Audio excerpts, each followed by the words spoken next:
Isang napakalaking balitang yumanig sa bansa ngayong araw matapos lumabas ang ulat na dinakip umano ng mga men in uniform si Pangulong Kuting Jr. Ito ay kasunod ng hatol na guilty na inilabas di umano ng isang mataas na korte kaugnay ng mga kasong isinampa laban sa kanya.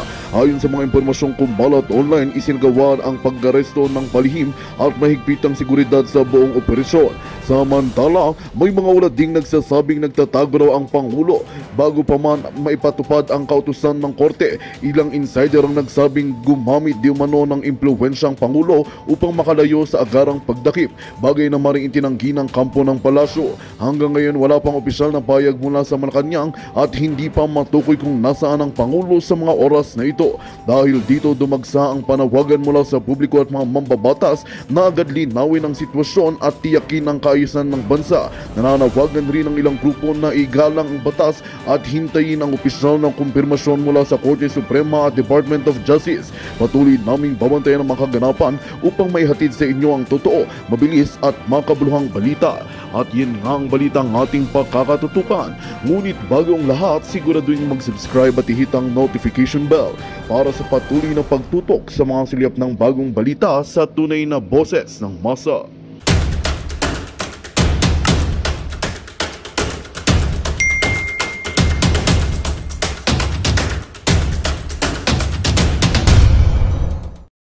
Revolutionary government in the next 365 days, do you think mababago? Culture ang problema. So, ang tanong, ano ba talaga ang problema? Sinasagot ko na nga kultura ang problema. Nagalo-halo na, nag-ilang siglo, ang dumaan, limang siglo, 4 years ang dumaan. Mula noon hanggang ngayon, nagpalit lang yung mga loko-lokong praile noon, yung mga gwardiya sibil, yung mga gobernador ng Kastila, yung mga ilustrado, yung mga may kaya, sila na nakinabang. Kinurap. Para mag-survive ang mga ninuno natin, they have to toe the line, yumuko, tanggapin lahat, wala tayong magawa Tapos nun, ganun din sa panahon ng mga Kano. Masaya doon kasi medyo tayo yung allies nga Pero yung minsan ang trato nila, unggoy tayo o aso. Tatandaan nyo yung nakalagay doon, beware of dogs and Filipinos. Parang, ano ba yun? Beware of dogs and Filipinos. Tapos nun, sa panahon ng Hapon, kahit yung 5 taon na yon, takot natin, yung mga magulang natin, nanay ko nun, bata pa, dalaga pa, tatay ko. Kaya nga, paano natin o bakit natin iniisip na yung problema ng Pilipinas ngayon, kung masasagot ninyo, ano ba ang problema ng Pilipinas ngayon? Baka yun, hindi pa tayo pare-pares na sagot matatapos natin, masosolusyonan natin sa pamamagitan ng people power. Sa pamamagitan ng pag-aalsa, sa pamamagitan ng pagpalit ng gobyerno. Dapat masagot natin yung tanong din, pagkatapos, anong gagawin natin? Ano ba dapat ang gawin natin para maituwid natin yung 500 taon na yun na nagkaloko-loko ang ating kultura? Nagkaloko-loko, sinungaling, magnanakaw, abusado, ngayon durugista, bangag. Walang pakialam. Nung panahon ng Kastila, uso na yun noon, walang pakialam. Wala lang. Survival mode, mga tao. Ganon din ngayon. Dog eats dog. Kapwa Pilipino gugulangan. Doon sa airport, kapwa Pilipino, putaragis yan. Laglag bala. Bagahe mong pinaghirapan, padala mo sa pamilya, nanakawin yung laman. Ang ititira, mga damit, yung mga grocery, yung mga delata, yung mga tsokolate, kukulumbatin. Kapwa Pilipino. Okay sana kung mga foreigner pero kapwa Pilipino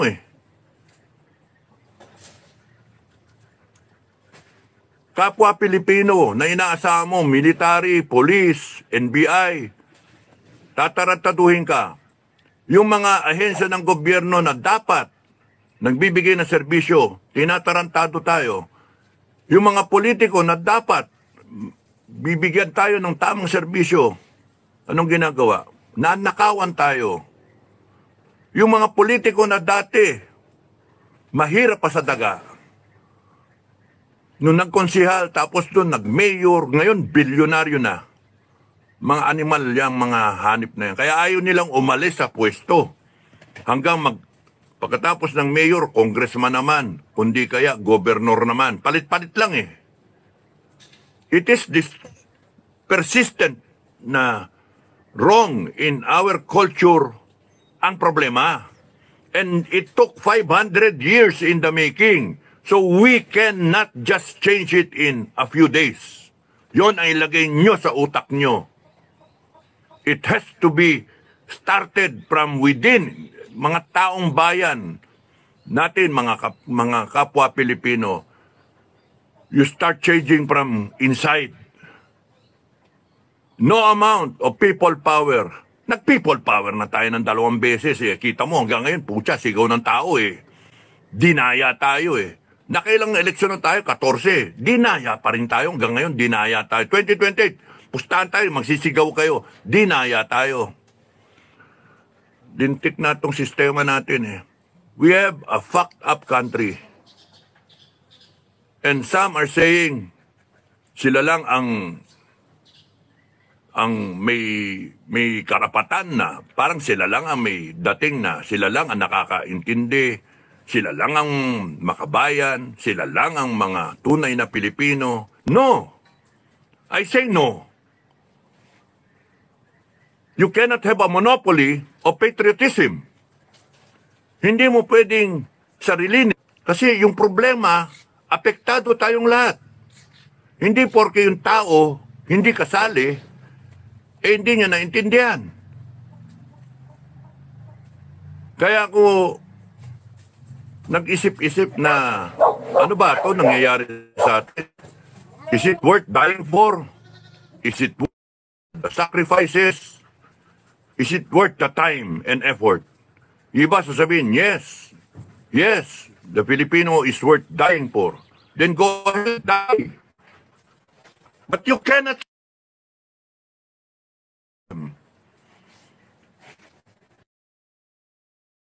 Magaling, ang dami nag-a-analyze, ang daming Yung pinupunto ko, 500 years in the making ang Pilipinas to where it is now. But before that, we don't know how many more years, thousands of years probably, that civilization was thriving. Our forefathers, yung totoong mga Pilipino, yung nandito na. Yung nagsettle dito. Yung mga raha-raha, yung mga datu-datu. They landed with balangay. Kaya naging barangay. They landed on boats. And some are saying na nung unang panahon, prehistoric times, connected pa yung landmass from the other parts of Southeast Asia to Palawan and all the way. Magkakonekta. Kaya nagkaroon nag-tribe. And sa Palawan may mga natutuklasang mga buto-buto at mga earthenware, mga paso-paso. How can you change everything? Lahat na nirereklamo natin. Droga, komunista, nakawan, abuso, dayaan sa eleksyon, kidnapping ng isang Rodrigo Duterte. Abuso nga ng konstitusyon abuso ng batas Yung batas, nag-work lang para sa batas Pero ang gumawa ng batas, tayong mga nag-anoint, nag-ordain, binasbasan yung konstitusyon na yan, binabaliwala tayo. Kaya nga, putres, nakakainis talaga eh. Kakainit ang ulo. So, isip-isip. Isip-isip. Sa mga nagsasabi na mag-people power na tayo, isang tanungin nyo rin sa sarili ninyo, after the people power, what now? I'm not concerned about kung manalo o matalo. Ang sa akin, people power, siguradong tapusin natin. Pero yung pagkatapos, Pero kung babalik lang tayo doon sa dati, nagpalit lang tayo, walang mangyayari. We will have another 500 years na ganyan.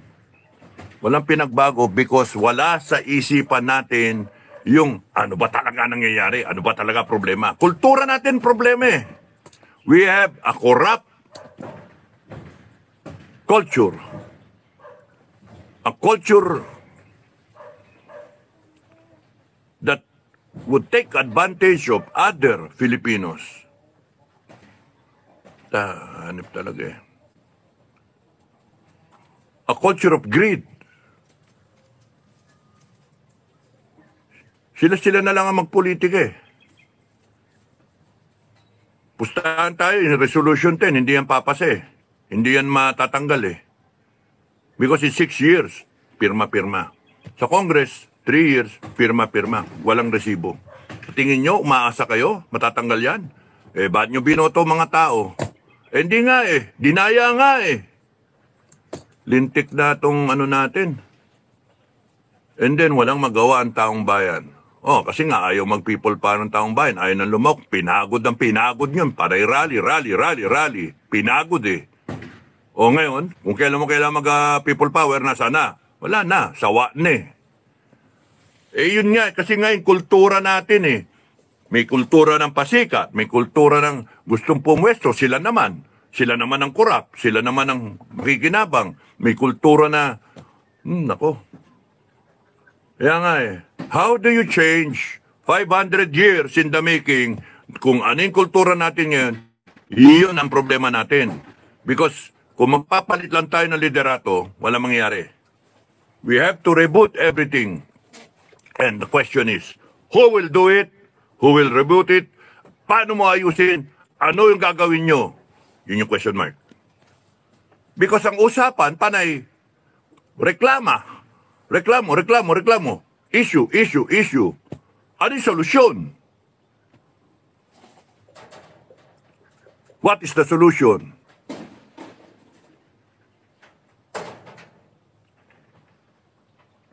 Who is the solution?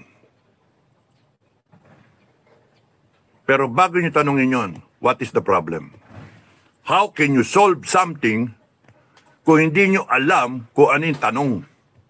Tanungin ninyo sa sarili ninyo, ano ba talaga problema natin, Lintek? Ang daming mahirap na Pilipino, ang daming nag-OFW, ang daming iyak-iyak ang Pilipino. Boto tayo ng boto ng gago eh. Tapos nun, hinahayaan natin gaguhin tayo. Tapos gusto natin palitan, pero hanggang doon lang. Palitan lang. Tapos doon, balik na naman tayo doon sa dati. Wala mangyayari sa atin. Kaya nga, pagtuunan nyo ng pansin, mga kababayan, ang tanong ko sa inyo, paano ninyo maayos ang isang kultura na kinalakihan natin, nakagisnan natin, pinalaki tayo ng mga magulang natin, ng mga lolo natin, pinalaki tayo ng teknolohiya na minana natin ngayon. Lalo ng mga millennials, pinalaki kayo sa mga cellphone, Google. Mantalang nung araw, punta ka sa library, mag-research ka. Kung palpak yung library mo, punta ka sa National Library, mag-research ka. Pamasahin na lang, talo ka na eh. Tapos yung visiting hours, kailan ka makakapunta dun? Ngayon, Google na lang. Reklamo pa tayo. mga kabataan. Hindi pa nga, tatama rin pa eh. Ayaw pa nila mag-Google, paano TikTok ang bubuksan, Facebook, mga online, o Netflix.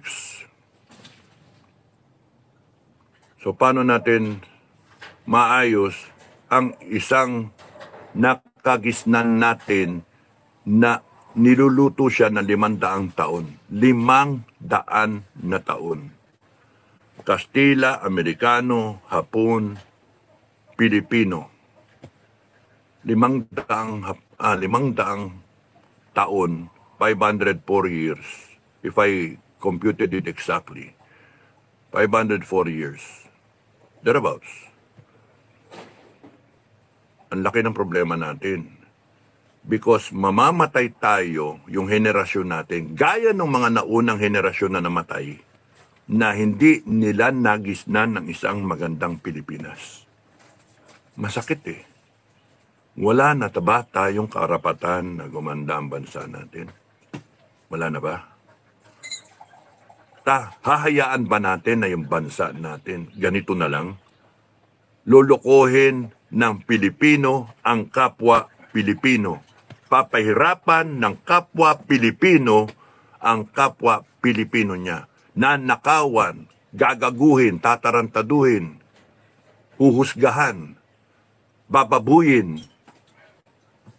Anong klaseng bansa ito? And you're looking for a miracle. You're looking for a leader. You're looking for a group of people who will help you. You're asking the armed forces and the PNP, stand up and rise for us. Tulungan nyo kami. Masosolba nila pagka sila tumayo. Culture, ang problema. Kultura natin, ugali natin.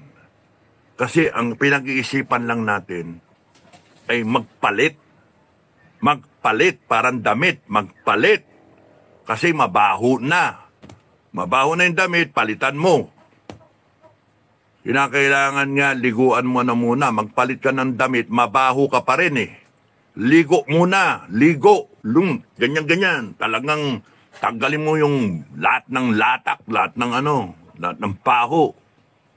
Ganon dapat, hindi yung magpalit ka lang ng damit, okay na ulit. Hindi. Babalik at babalik tayo doon sa problema natin. And a few years from now, iyak na naman tayo. Dinaya tayo eh. Ninakawan tayo eh. Korap si ganyan, korap si ganon. You have to reboot everything with the thinking kung ano yung mali sa ugali natin, sa kultura natin, ituwid na natin mula doon. Sa pagkabata pa lang. Ayusin na natin yung ganun. Because ang problema natin, sarili natin, kalaban natin totoo, ang kultura natin. Hanggang sa hindi nyo natatanggap yun, walang mangyayari sa Pilipinas. Leaders will come and go. Opposition will rise and fall. Filipinos will go out to the streets once in a while. Filipinos will cry. But life goes on. That's the problem. Part of our culture is our resilience. Part of our culture is accepting fate as it is. Yan ang binigay ng Diyos eh. Yan yung para sa atin eh. Yan yung share natin sa mundo na to. Yan yung pizza pie natin na hanggang dyan lang eh. Yan lang kainin mo. Yung mantalang yung iba, mga politiko, buong pizza pie gustong kainin. Sa'yo tira-tira lang, crumbs lang. Para kang aso na bigyan ka lang ng tupad, okay na. Bigyan ka ng 3,000 individual o 10,000 per family sa eleksyon, okay na.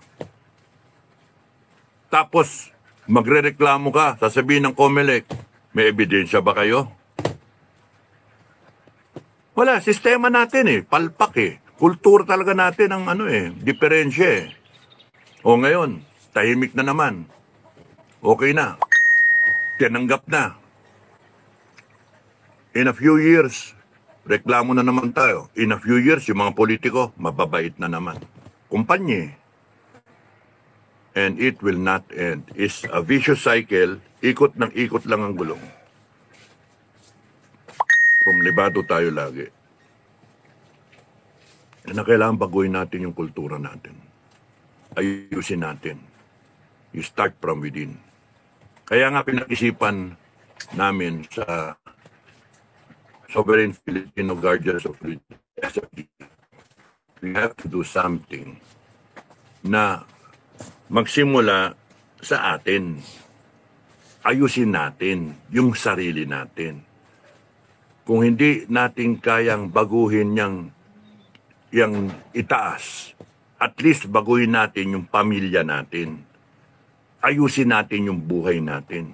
Huwag tayong umasa sa gobyerno kasi aabutin ka na maging bangkay ka na lang. Hanggang ngayon, hindi pa naayos ang gobyerno. 500 years, ebidensya. 500 years. And all along in those 500 years, makita mo, may makapili, may manggago, may mga negosyanteng ulul. Halo-halo eh. Makapili, no? Sinabi ko na, may mga kriminal, may mga abusadong politiko. Hanip eh.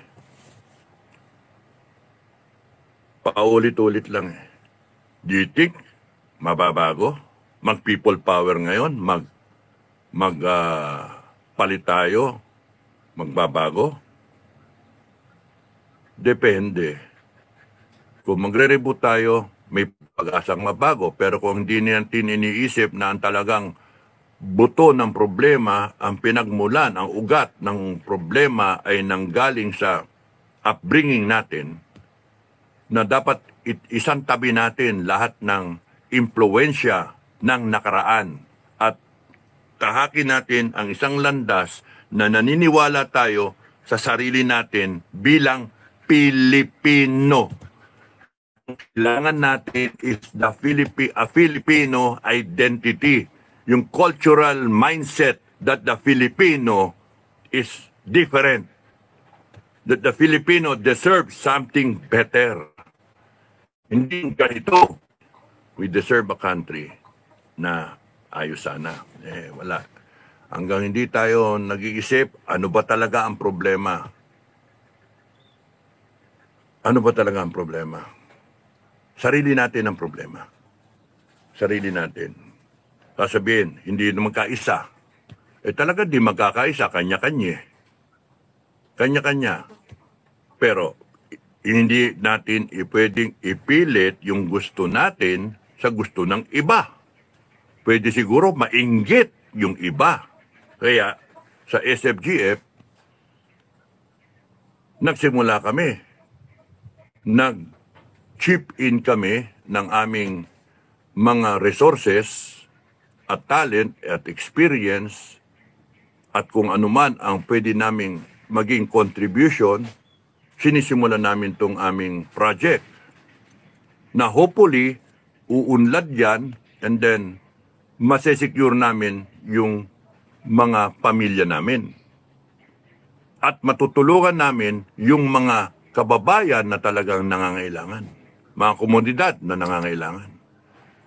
Bakit naging walang yung ganyan trabaho? Bakit naging traidor yung ganyan? Bakit naging masasama? Walang nationalism, hindi makabayan. Bakit ganun? Bakit ganun ang iniisip? Well, anyway, bahala kayo isipin yung gusto ninyo. Basta kami, we're moving forward. We're moving forward. Voluntary ang SFGF at we'll just make ourselves busy into something na worthwhile. Worth the time, worth the effort, worth the money, worth the capital, worth the investment, and worth our future. Nang kundi man kami, mga anak namin, mga magmamana sa amin, at least we did something. Hindi kami naghintay ng milyon na pupunta sa EDSA, Sus Mariosep. Wala naman mag-leader eh. Wala naman eh. Kung yung kayong lahat na gusto mag-leader, tumayo kayo dyan at huwag niyong asahan yung taong bayan. Kayo, sige, magpakamatay kayo dyan. Yun, hindi yung involved taong bayan. Mahirap yun. May imbitasyon nga si Commander Bukay sa FGF nga Supremo Bukay na yung mga senior lumabas sa kalsada mga naka-wheelchair, mga ganyan. Di ako sang-ayon doon. Kung namatay yan, mamatay yung senior, sagot nyo ba? Daling ko nanay ko ron. Daling ko. Naka 87 years old. Naayon sa gobyerno. Pupunta siya doon, naka-wheelchair. Kung na-heat stroke. Init kaya. Sagot niya yung ospital. Kaya hindi ako sang-ayon. Kasi may mga ano tayo, may mga responsibilidad tayo. When we make decisions, may responsibilidad tayo. Hindi pwede yung ganun. Ganyan, may isang kamamatay lang, si Norlin Picache.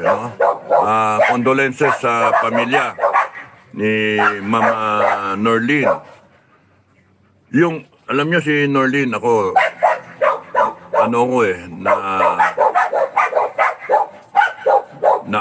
nainis ako. Uy, Wyatt! Nainis ako na bakit na-atake. Alam nyo, nagbigay yun ng 500 pesos sa...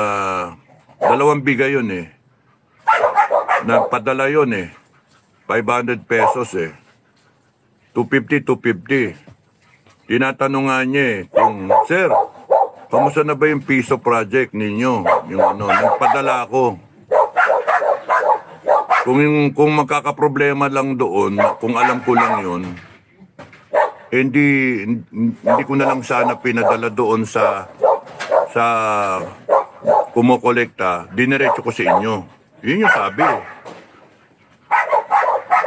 Yung ipapadala niya, pangbili na lang niya ng gamot na maintenance O siya, nakakainis talaga yun. Tapos nun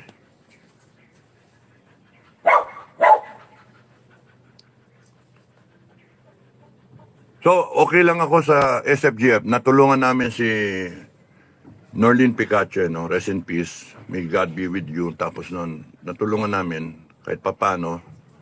Napadala namin ng konting amount.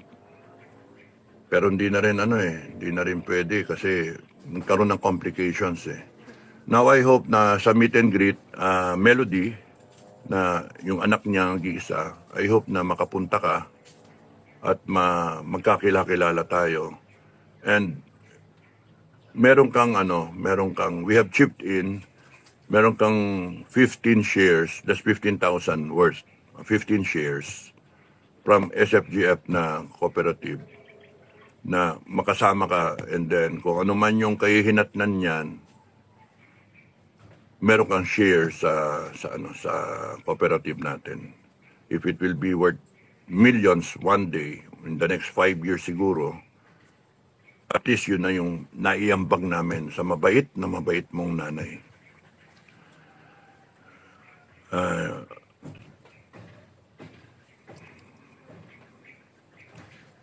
Alam ko hindi sapat yun pero napag-usapan namin sa grupo na kahit papano mapasaya namin si mami mo, si Norlin. Magandang balita ang hatid namin sa inyo ngayong araw. Sa pagtatapos ng aming balitaan, nagbigay kami ng mga mahalagang impormasyon. Maraming salamat sa pagtutok at pagsuporta sa aming programa. Huwag kalimutang manatili sa mga susunod na araw para sa mga bagong balita at mga kwento na dapat nating abangan. Mula sa Boses ng Masa, magandang araw, Pilipinas!